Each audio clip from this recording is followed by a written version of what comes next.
Welcome to lucky maths. ఒకసారి ఈ problem చూడండి.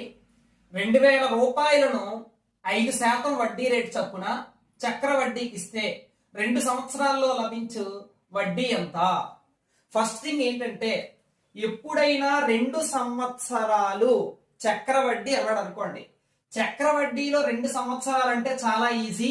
వాడు వడ్డీ రేటు 5% అన్నాడు కాబట్టి 5 యొక్క డబల్ 10, 5 యొక్క వర్గము 25.